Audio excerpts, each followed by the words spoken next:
Good evening, everyone. Thank you so much for joining us for this exciting event. My name is Alphonso David. I am the president of the Human Rights Campaign, the nation's largest lesbian, gay, bisexual, transgender, and queer civil rights organization. It is my privilege to be here tonight representing more than 3 million members and supporters from across the country. Before we begin tonight, I would first like to thank Vice President Biden, Dr. Biden, and the entire Biden campaign for making tonight possible. I would also like to thank our board of directors, our board of governors, and the incredible team of dedicated professionals at the Human Rights Campaign who work day in and day out to push for equality. 180 days. It all happens in 180 days. That is how many days we have until the most consequential election of our lifetime. That is how many days we have to take our country back, and the stakes could not be higher. Over the past 3.5 years, we have witnessed an onslaught of attacks on our Constitution and the Bill of Rights by a president who has never read either of them. From day one, Donald Trump has chipped away at the principles that have guided this nation since its founding. And in this moment, we must be the change that our country needs right now. We are not simply fighting to remove Donald Trump from office. We are fighting to ensure that we are all treated with the dignity and respect that we all deserve under law, regardless of our sexual orientation or gender identity or race or sex or ethnicity or national origin or zip code. We must stand up. We must organize. We must fight back for a democracy that works and a democracy that protects all of us. That is why, on behalf of the Human Rights Campaign and our more than 3 million members and supporters, it is my honor to announce the endorsement of Joe Biden for President of the United States. Vice President Biden has devoted his life to public service. Throughout his career, he has been an unwavering supporter of LGBTQ equality. In fact, it was 8 years ago today, in the midst of a contentious re-election campaign, that Vice President Biden endorsed marriage equality on NBC's Meet the Press. That moment in 2012 marked a major turning point for LGBTQ rights, contributing to a sea change in public opinion that ultimately culminated with the Supreme Court ruling that made marriage equality the law of the land. Vice President Biden was also ahead of the curve on expanding protections and rights for transgender individuals. In 2012, he called transgender rights the civil rights issue of our time, articulating a truth that many, even in his own party at the time, left unaddressed. This year, in the midst of a primary campaign that saw the strongest field of pro-equality candidates in our nation's history, Vice President Biden has been a consistent and vocal supporter of LGBTQ equality, including at the historic presidential town hall we hosted last year with CNN. At the Human Rights Campaign, we fight every day to combat the discrimination and harassment and violence that LGBTQ people face in their daily lives. We know that Joe Biden will be the president who stands up for all of us, because that is exactly what he has done year after year. So as we work to turn out the more than 57 million equality voters and allies that the Human Rights Campaign has identified, we are confident that Joe Biden will protect and advance individual rights. His dedication to advancing LGBTQ equality, even when it was unpopular to do so, has pushed our country and our movement forward. And as president, we know that that is the same dedication he will bring to push us ever closer to full equality. Mr. Vice President, we are proud to support you in this race, and I promise you that we will work day in and day out to ensure that you are elected the next president of the United States. I'm really proud, Alphonso, to accept the endorsement. I really mean it. And I want to say hi to everyone. It's been great to be connected with all of you. And I I'm looking forward to our conversation, and I want to thank you for taking the time to speak with me today. And look, I want to give special thanks to you, Alphonso, for you're a trailblazing president, man. You brought on not only exceptional leadership, you have deep experience and legal savvy, and to this really vital role you're going to be playing in the next, well, from this point on, you've been doing it. And I want to tell you how grateful I am for your endorsement. I really mean it. These issues are personal for me. They run deep in my family.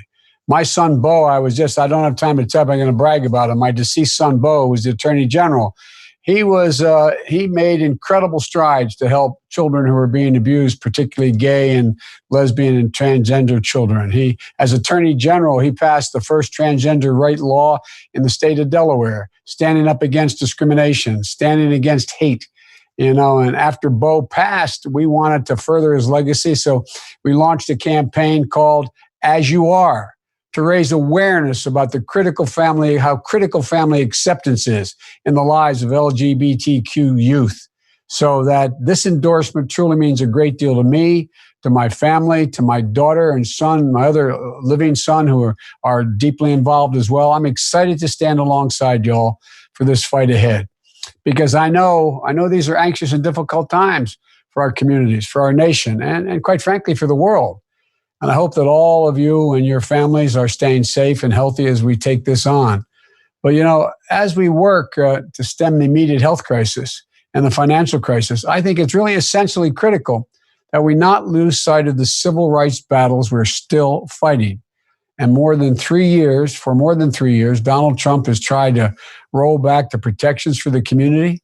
He denied access for critical health care, denying transgender Americans the opportunity to serve our country after we had established they can, enabling adoption agencies, homeless shelters, and other essential services to engage in discrimination, turning a blind eye to violence, giving harbor to hateful voices, giving them a chance, they're in any question that they're going to use this crisis to try to further divide and attack our community, even more than they have.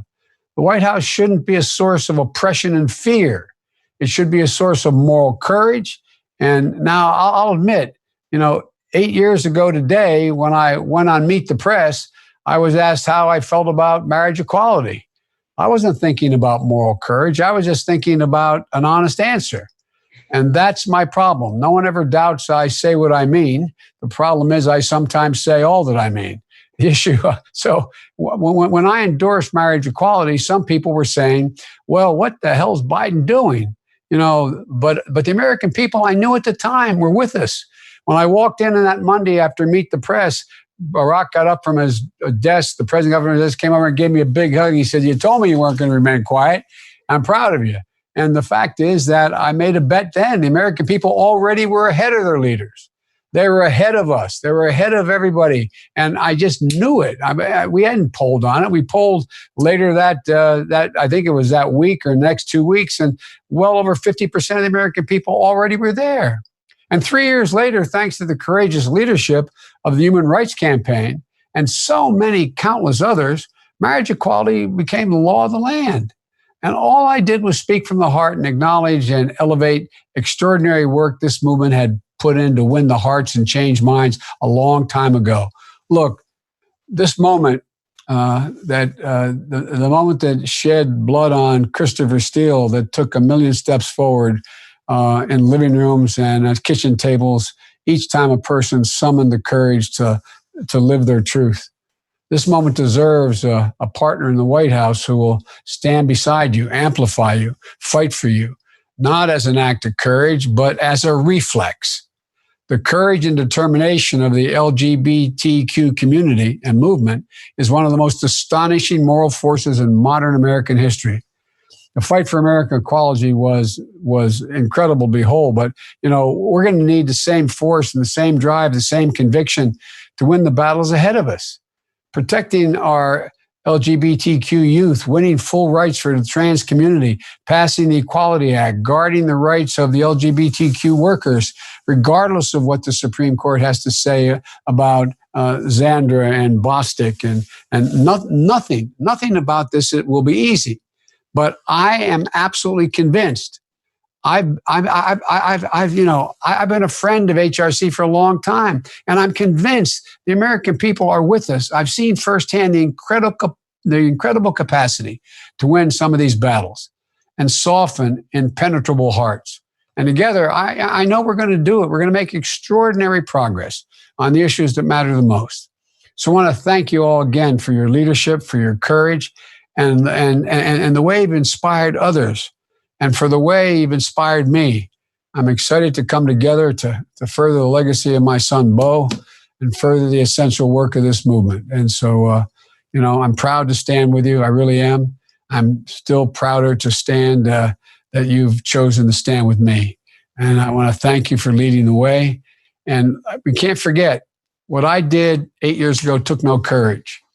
What took courage was 20, 30, 40, 50 years ago, when people had the courage to stand up and speak out. They not only risked their jobs and lost their jobs and were excoriated, but some of them were took physical courage, and some were killed. So we owe a lot to those generations that preceded us. That's what got us here. But I look forward to this conversation. I'm sorry to get so engaged, but it really, really matters. It really does. It matters for my grandchildren. It matters for my great-grandchildren. It matters for this country. It's who we are. It's about who we are. Well, Vice President, one of the things we love about your advocacy and your time in public service is, again, your candor and your tenacity in addressing issues that face marginalized communities, including the LGBTQ community. And you referenced this in your opening remarks, the Equality Act. Now, LGBTQ people still face in many parts of this country. The majority of the states have no laws protecting LGBTQ people for being fired from their jobs or being evicted from their homes. The Equality Act, as you know, would end this patchwork of state laws by prohibiting discrimination at the federal level. Now, this bill passed in the House of Representatives last year, but Senator Mitch McConnell has refused to allow a vote in the Senate. So as someone who has played such a key role in helping to repeal Don't Ask, Don't Tell and passing the Matthew Shepard and James Beard Crime Prevention Act, what would you do to ensure that the Equality Act actually becomes law of the land? Well, first of all, as you stated, the majority of states across the country, you can marry a person you love on Saturday and get fired for the same reason on Monday. And I'm convinced, as I was when I spoke out on Meet the Press 8 years ago, the American people don't know this. They're unaware of it, and they don't support it. It's critical that the president make it clear that this discrimination exists, that we still face discrimination in almost every part of life: employment, housing, healthcare, military service, starting a family, even in getting a driver's license where you're right with and they have to deal with your quote right gender marker. Come on. It's unacceptable morally and legally. So I think enacting the Equality Act will be one of the top priorities I have, but it's important. It's an important step. Look, it makes clear that existing civil rights law ban discrimination based on gender or sexual orientation, period. No more landlords refusing tenants, no more schools ignoring harassment, no more employees firing people just because of who they are. 9 out of 10 Americans think that firing someone for their sexual orientation is wrong. Now we say, well, why hadn't it changed? Well, guess what? The House passed the Equality Act last year. Mitch McConnell has left it to die on his desk and won't even let it get to committee, because part of the reason is, as president, I'm going to speak out to the American people and say, do you realize? I'll bet when you talk to people that you don't know well, and you say, by the way, do you know that I'm allowed to get married on Saturday, but I can walk into my place of employment in the following 30 some states and I can get fired. They're going to look at you. They don't know that. The vast majority of people do not know that. And you and I in our private conversations, I said, I think what we have to do is keep banging and banging and banging away the American people that this exists, that it exists in the law in so many states. And as president, I'm going to make passing it a top priority in my first 100 days, because it's about who we are. Look, what's more, on day one, I'll reinstate so many of the other anti-discrimination measures that the LGBTQ community that Trump has shredded. I'm going to direct the Defense Department to let transgender service members serve openly and free from discrimination in the military. They can shoot as straight as anybody else can shoot, number one. Two, stop schools from discriminating against LGBTQ students. Prohibit discrimination against transgender people in federally funded homeless shelters. That's what this guy's done. Come on. Think of that. Right now, in the middle of this COVID-19 virus, homeless people, if in fact you are LGBTQ, you can be denied access to a federally funded shelter. What is this all about? The American people don't know it. I think part of it is just making it clear and making it absolutely clear to everyone that that's what the law is and it must be changed, and put enormous pressure on McConnell and the rest of his Republican colleagues. With a little bit of luck, by the way, I'm going to get elected, and a little bit more luck, we're going to win back the United States Senate and get this done. And it will be a very happy day, not only here, but around the world. You may remember in our administration, we spoke out about the discrimination against LGBTQ folks around the world. We threatened to withhold aid. And this is important. This is a basic, fundamental human right. Yes, indeed. And, you referenced this in your remarks also a few minutes ago about COVID-19. COVID-19, as you know, has changed our lives. It's changed how we work. It's changed how we interact with each other. And it's also reminded all of us, of all political persuasions, how important affordable healthcare is in our daily lives. Absolutely. So research, as you know, shows that this virus is having a disproportionate negative impact on people of color and on LGBTQ people. Biases and prejudices are being compounded for people who are unemployed, those who are living with HIV, seniors, hourly wage workers, healthcare workers, and those that are living with chronic conditions. So for LGBTQ people who are living at the intersections of so many of these identities, how would you help to ensure that every person in this country has access to affordable healthcare? Well, before I even answer, let me just point out, when somebody is in trouble, when they need to get access to food, when they have to get to the hospital, when they are looking for a first responder to get them there, when they are in an operating room and a nurse and a doctor is trying to take care of them and risking their lives. Does anybody ask, by the way, is the person taking care of me? Are they gay? Are they lesbian? Are they queer? Are they transgender? No. And they don't ask that because they know they need help. And so many people are risking their lives in this community to help other people in this crisis. Look, Obamacare was a big deal, especially for LGBTQ Americans. It stopped insurance companies from charging you just because of your gender, your sexual orientation, or identity, or HIV status. Stopped them from charging you more. It's the first time we enshrined in law the belief that everyone should have access to affordable, quality care, no matter their race, their gender, their identity, their sexual orientation. Now, Trump has been trying to gut these protections since he took office. So anyone involved in patient care, from the board of directors to the receptionist in charge of scheduling, could put their beliefs above your health care and deny your care based on your sexual orientation. And now he's literally in court trying to gut the whole law and strip millions of health insurers in the midst of health insurance in the midst of this global pandemic. As president, I'm going to protect and build on Obamacare with a public option. That's the fastest way to get to universal coverage. Reverse Trump's actions and restore Obamacare protections for LGBTQ Americans. And prep so that people at high risk of getting AIDS, HIV/AIDS, don't have to choose between paying their rent and staying alive. And make sure insurance companies treat gender confirmation surgery as a medical necessity, which it is. Revoke Trump's restrictions on Title X, which harms so many healthcare centers like Planned Parenthood that provide quality care for LGBTQ communities and Americans.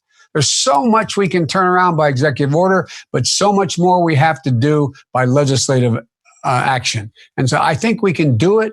We just have to keep at it. We have to make it clear and talk about it.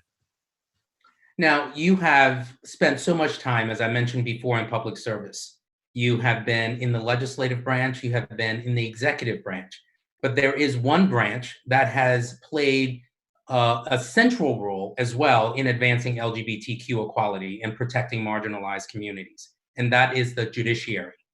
So the court will soon rule on the question of whether discrimination against LGBTQ people violates federal law under Title VII. This question has been answered in the affirmative by many federal courts, and we now wait a ruling from the Supreme Court.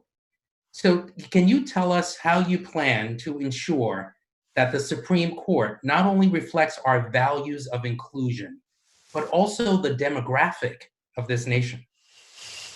Well, yes, look, Title VII of the Civil Rights Act bars discrimination in employment, housing, healthcare, military service, starting a family, or even just getting a driver's license with your right gender marker.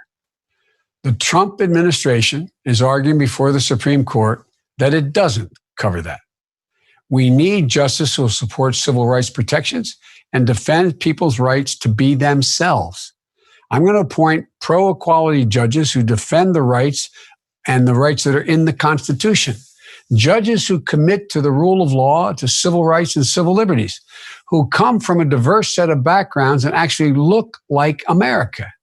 You know, I'm going to make sure that we start by reversing the damage Donald Trump has done to the federal bench. And by the way, what's one of the overwhelming reasons why we have to win this election? 4 more years of Donald Trump and a Republican Senate being able to choose our judges is presidents are going to come and go, but those courts will stay for a generation. He's already appointed a quarter of all federal appeals court judges. Their average age is less than 50, meaning they'll have a say over our lives for decades. We can't afford any more. But to get the appointments through, we also have to win the United States Senate in November. And I'm going to fight like hell to make that happen. I got criticized for saying I'm going to campaign in states that maybe it's going to be hard for me to win. I think I can win them, like North Carolina, Georgia, Florida, even in Texas. But I'm going to spend my life campaigning for other Democrats. In 2018, I campaigned for in 24 states for over 65 candidates to help them win back the House. This year, I'm going to do the same thing to compete in every corner of the country to make sure we get the Congress we need and get the courts we deserve. We have to win back the Senate, the single most consequential thing we can do beyond getting Donald Trump out of office. And we can do it with your help. So you've raised an important point, and that is voting. We all know that we have the constitutional right to vote, but unfortunately, in many cases, it is suppressed. And COVID-19 has certainly sparked a lot of conversations about vote by mail. We should make it easier, not harder, to vote. Voter suppression, as you know, impacts LGBTQ people. It impacts people of color. As an example, a transgender woman may be turned away from voting because she's unable to get her name changed legally in the state where she lives. So these types of challenges are often compounded for people in certain parts of this country where government officials are actually enforcing suppression laws. The Human Rights Campaign has been working to combat voter suppression efforts. I want to ask you, as you talk about campaigning for candidates throughout the country, what would you do as president to guarantee that everyone can fully exercise their constitutional right to vote? Look, throughout our history, we've held elections in hard times. In the midst of the Civil War, 2 world wars, the 1918 flu pandemic, and we're going to do it again this year. We can protect our democracy and public health at the same time. But, it's a big but, we have to listen to the public health experts and figure out now, as a nation, how we can conduct a full, fair, and safe vote in November. Now, I've been meeting with the civil rights leaders across the country as to what we should be doing. The Wisconsin primary recently that we just saw sent up a giant warning flare. Republicans trying to force in-person voting to suppress turnout, no matter the health cost. To be clear, no one should have to risk their lives to cast a ballot. We need to provide every citizen every opportunity to exercise their right to vote, in person and by mail. With the right support, state and local election officials can get this done. But Congress has to do its part. They have to do its part to get the funding they need. Trump's already trying to undermine trust with false claims of voter fraud, threatening to block COVID assistance if extra funds go to the Postal Service, which may be the key to mail. I mean, he's talking about cutting off the Postal Service. I mean, my Lord. But let's be real. This crisis presents an unprecedented challenge. But voting rights have been under assault since the Supreme Court's 2013 decision in Shelby versus Holder, which gutted voter protections and pre-clearance. And today, 34 states have voter ID laws like the ones you mentioned, and a third of transgender people don't have government IDs because it's so hard to get that ID to show their true gender marker. Look, and if you have to, if you have a government ID, registering to vote is a separate challenge if you don't have one, since most registration forms only go to two gender options. And if they make it to the polls, many are turned away by workers who question if they are who they say they are. As a result, a majority of transgender people never vote. That's just dead wrong. As president, I'm going to restore the full Voting Rights Act. By the way, it got, in the Holder case, it got a big chunk got wiped out. Support automatic same-day voter registration. Appoint an attorney general who views it as a priority, like Eric Holder did, to challenge voter suppression laws. Support state and federal efforts to let transgender and gender nonconforming individuals select X as a gender marker on their government ID and passports and other documents. Make it crystal clear to foreign governments that there will be a steep price to pay for interfering in our elections. We can do this. We can do this. And Amy Klobuchar is one of the leading efforts in the United States Senate to provide for the money and the means by which we can have early voting. For example, one of the ways to make sure you could have in-person voting is to have early voting starting 20 days before the election period so you can space out in a sanitary way. You can scrub down the machines. You can move to paper ballots. You don't have to be in a situation where you're touching a screen, but it costs money. It costs money to do that. And we have to make sure that everyone who wants to vote by mail has a stamped, self-addressed envelope back to the polling place to say, this is my vote, and it counts. There's so many things we can do, but the Congress has to be able to pass the laws that provide the money for the states to do it. And we have Republican, in those states that are vote by mail, two of them are predominant Republican states like Utah. And so it can be done. But we've got to keep it up now. And that's why I can't thank you all enough for keeping the drumbeat up. You got 30 million people. Talk about it. Talk about it. Talk about it. Because as Trump said, when the Congress put money in the first CARES Act, he said, I'm not for any of that. And the reason I'm not is because if we allow vote by mail like that and we pay for it, guess what? We're never elect another Republican. Well, a lot of Republicans don't think that, but they sure wouldn't elect him. That's for sure. Now, I want to just continue this strand with respect to issues affecting the trans community. We certainly talked about voting challenges, but there's also a spat of violence. In 2019, as you may know, at least 26 transgender or gender nonconforming people in this country were killed, the majority of whom were Black transgender women. And in 2020, this year, at least 10 transgender or gender nonconforming people have been killed so far. So this is a crisis by any objective standard. This is a crisis that demands national attention. But yet too often, this crisis has been brushed aside by lawmakers and ignored by the press. So what would you do, in addition to addressing the voting rights issue, what would you do to address the epidemic of violence that is facing so many transgender people of color in this country? It is an epidemic. As I pointed out before and during Trump's administration, There's been a surge of hate crimes, 18% of them against LGBTQ people. And there's been an epidemic of violence against trans women, particularly trans women of color. At least 26 transgender or gender nonconforming individuals, you point out, have been violently killed in 2019. And a majority were Black transgender women. Hatred and bigotry weren't born when Donald Trump took office. But let's be clear, he's giving it safe harbor. As I said when I announced, we're in a battle for the soul of this nation. The words of a president matter, no matter who the president is. We each have a responsibility to declare with conviction, hatred and bigotry have no place in America. And as president, I will tackle this deadly combination of sexism, homophobia, and racism that's behind these murders.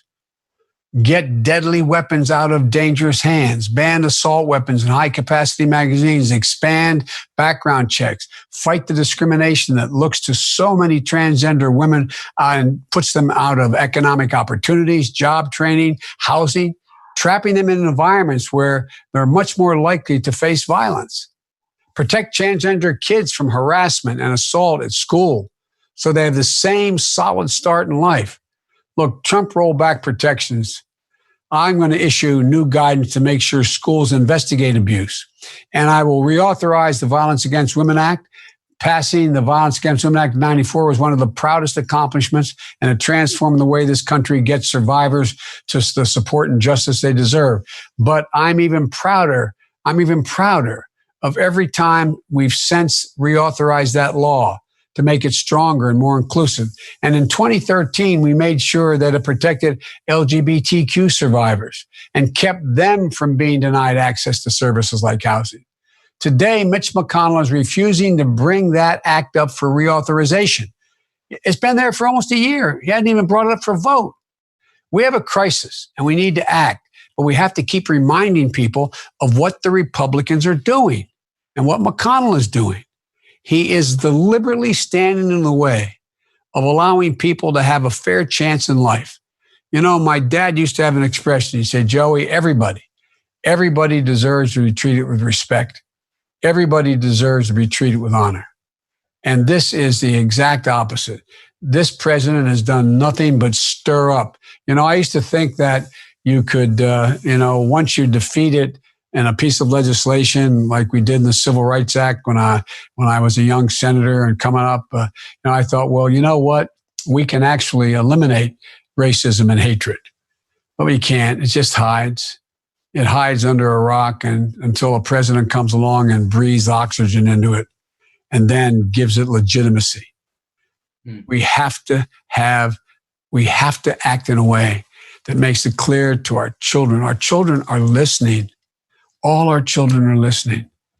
We have to speak out. We have to keep talking about it. And everybody has to act. Everybody has to act. And I'm going to make sure that I keep that drum beat up. Mr. Vice President, why don't we talk a little bit more about children? Because you're right. We have to protect our young people. And growing up is hard, as we all know. I can only imagine. But it is harder for young people who are LGBTQ. They're often bullied either at school and in some cases by family members. And they are at greater risk of being homeless or harming themselves or even committing suicide. These are vulnerable kids and they need our empathy and they need our help. So what would you do in addition to what you've just listed a few minutes ago to ensure that schools and communities are welcoming of all LGBTQ youth? Let me start off by saying that you said it's hard growing up as a kid. It's hard under any circumstance. And it's hard if you have anything that is viewed as different from what people are used to. I grew up as a kid, I used to stutter. I learned about bullies really early on. And that's why I'm not worried about having to deal with the man in the White House. Yeah, no, I really mean it. Not a joke. Because, you know, when you're a kid, you talk like that. Everybody can, you know, if I said I had a cleft palate when I was a kid or a withered arm or a club foot, no one would laugh about it. But they can even still laugh about stuff. It's not comparable But my point is, it's really hard if you have any serious thing that makes you look different than everybody else. And discrimination, bullying, and harassment can have a devastating impact. The LGBTQ high schoolers are almost 5 times more likely to attempt suicide, twice as likely to be homeless, twice as likely to suffer mental health conditions as an adult. We have to fight for our kids. And they're our kids. They're all our kids, not somebody else's kids. They're our kids. They're the kite strings that lift our national ambitions aloft. We have to fight for them every step of the way. We have to make sure the kids are accepted by their families and their guardians. I wish I had time to sit down, because I have sat down with members of the community and privately here in Delaware and around the country. And I asked them, what was it like as a kid? What happened when you realized you were, quote, different? What'd your mom say? What'd your dad say? What'd your brothers or sisters say? I'll never forget, I'll go all the way back when this was an epiphany for me of sorts, back when Governor Cuomo, the first Governor Cuomo, Mario Cuomo, was running, and he was doing a town meeting, or I guess it was a debate. I was watching it on television. And a guy stood up, and it was a bleacher situation on a stage with an audience in front. And if my memory serves me correctly, this guy said something in effect, I understand you're soft on queers, or some phrase like that, some derogatory phrase. And he said, I think there's no difference. And he said, well, I tell you what would you do if your son told you he was gay? He said, I'd embrace him, and I'd hug him, and I'd love him. And I'll never forget that. At that time, when he said that, back in the 80s, it was viewed as like, wow, did he just say that? Did he just say that? And I was dumbfounded when I realized a lot of people who were for him, a lot of people who don't think themselves prejudiced, would think the same way about their child. If their child came and said, I'm trans, or I'm a lesbian, I'm queer, I'm gay. And it just stunned me. And so when my son, as the Attorney General, we started a foundation for him to help LGBTQ kids who are abused. And as president, here's what I'll do. I'm going to pass and sign the Equality Act, protecting sexual orientation and gender identity under the Civil Rights Act, so our LGBT plus kids have every opportunity in life that other kids have. Restore the protection for LGBTQ kids in school. Title IX assaults and harassment investigations will be engaged. Anti-bullying measures will be taken, and expand access to mental health resources in our schools. I'll double the number of school psychologists and guidance counselors and nurses and social workers. I'm going to protect and build on the Affordable Care Act by further expanding access to mental health care and enforcing mental health parity. I'm going to direct the Department of Justice to actually prosecute many of these hate crimes. And look, one of the things we have to make clear, and we started it in a foundation, I can no longer run the Biden Foundation, and I no longer can do that and raise money for it all. But what we started a thing that required to try to make clear to everyone why parents should be accepting of their children across the board, to basically begin to educate parents, educate communities, educate everyone, folks at the YMCA, to the YWCA, Boys and Girls Clubs, etc., that we should be embracing these children like every other child in our society. And a lot of work has to be done. I don't have to tell you, you'd be able to tell me better than anyone, on all of your listeners who are part of the community can tell me, but I can only imagine what it is to realize your identity and all of a sudden say, can I say something? Can I say something? It's just wrong. Well, it is wrong. And Vice President, I want to just thank you for your time. I just have one additional point that I want you to comment on. Sure. We close tonight. It appears for many of us, adults and children alike, that we're living in an alternative universe. Donald Trump calls himself a friend of the LGBTQ community, but those words are frankly divorced from any sense of reality. His actions speak louder than words, and Donald Trump's record on LGBTQ issues is abysmal. You've mentioned he's opposed the Equality Act. He's proposed license to discriminate for adoption and foster care agencies. He's banned transgender troops from serving in the military, or at least is trying to.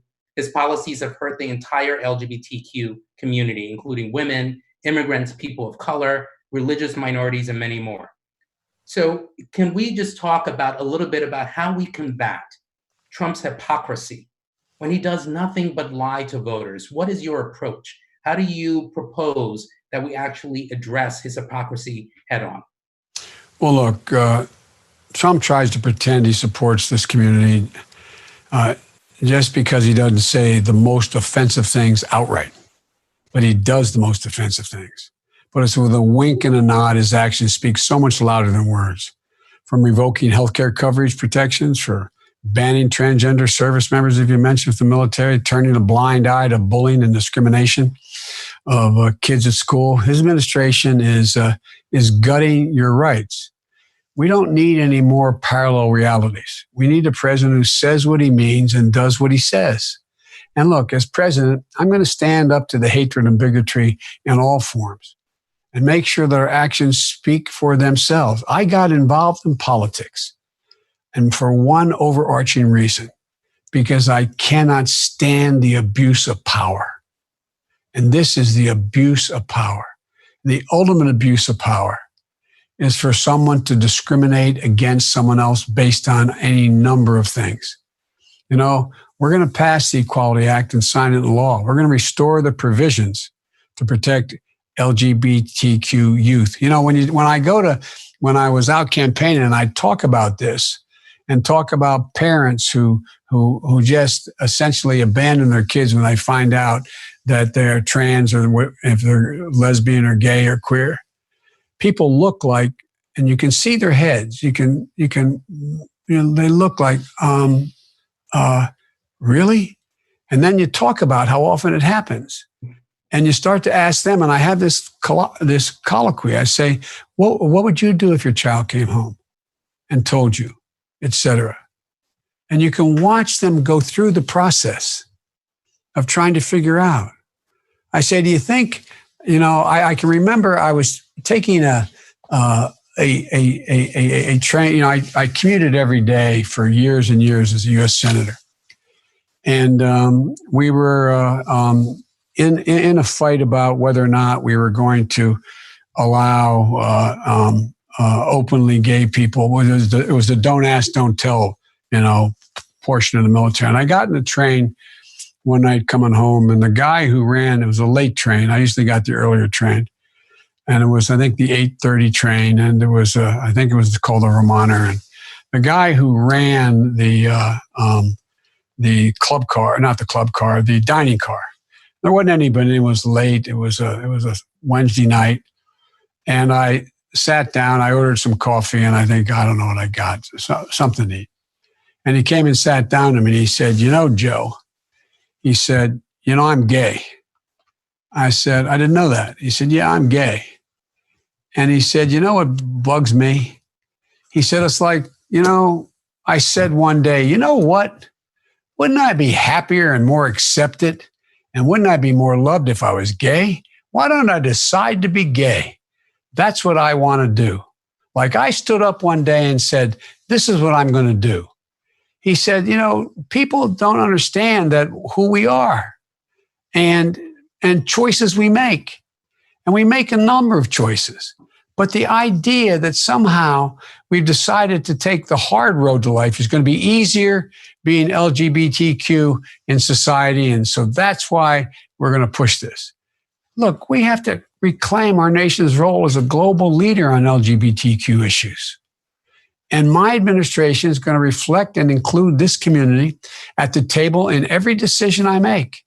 Barack and I had well over 300 LGBTQ members who were held high positions in our administration, which is larger percentage-wise than than the population. But the point is, my administration is going to look like the rest of America across the board, based on race, gender identity, across the board. Because that's the strongest message I think we can send to people who are finding themselves on the other end of this discrimination.